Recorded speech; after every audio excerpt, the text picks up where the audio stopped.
এই এলাকায় সবাই জানে সে পলাই চলে গেছে, তারা কি পিস্তল দেয়াইছে না কি দেয়াইছে সে আজ পর্যন্ত মুখ খুলে নেই। আর আমার কি দাদা তুই ওর থাকতির ভিড়ে চলিয়া পরিবেশ ভালো না। ক্ষমতার অপব্যবহার করে জোরপূর্বক লিখে নেন কৃষকের একরের পর একর জমি।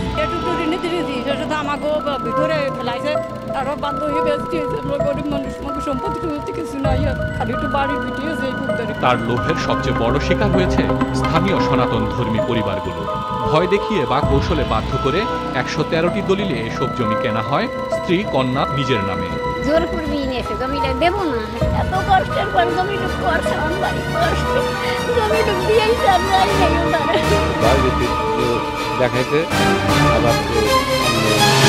ভেবে দেখুন, এরকম ঘটনা যদি আপনার সাথে ঘটে, স্বাভাবিকভাবে সর্বপ্রথম আপনার মাথায় যেটি আসবে সেটি হলো পুলিশের কাছে অভিযোগ করা, আপনি না। সবাই সর্বপ্রথম এটাই ভাববে এবং অবভিয়াসলি তাই করবে। কিন্তু বিষয়টা কেমন হবে যদি পুলিশ প্রধান নিজেই আপনার সাথে এরকমটা করে? জি সুপ্রিয় দর্শক, আমরা আজ কথা বলছি সাবেক আইজিপি, সাবেক র্যাব মহাপরিচালক বেনজির আহমেদের ব্যাপারে।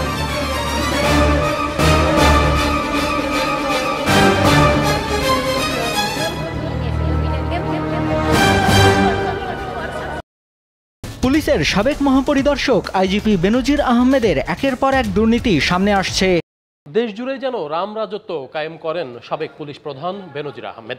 এই বেনজির, নাফিস শারাফত বলেন আরেক ভদ্রলোক, এই দুজন মিলে আওয়ামী লীগের একেবারে পাচাটা একজন সংসদ সদস্য, শফিকুর রহমান বোধহয় ওনার নাম, ওনাকে ধরে তুলে নিয়ে গিয়ে রাত 12টার সময় সিটিজেন টিভি সাইন করে ওনার কাছ থেকে নিয়ে গেছে। যে পুলিশ বাহিনীতে বেনজিরের মতো লোকজন আইজি হয়, সে পুলিশ বাহিনীর বিভিন্ন পদস্থ লোকজন কেমন হতে পারে আমরা একটা ধারণা করতে পারি।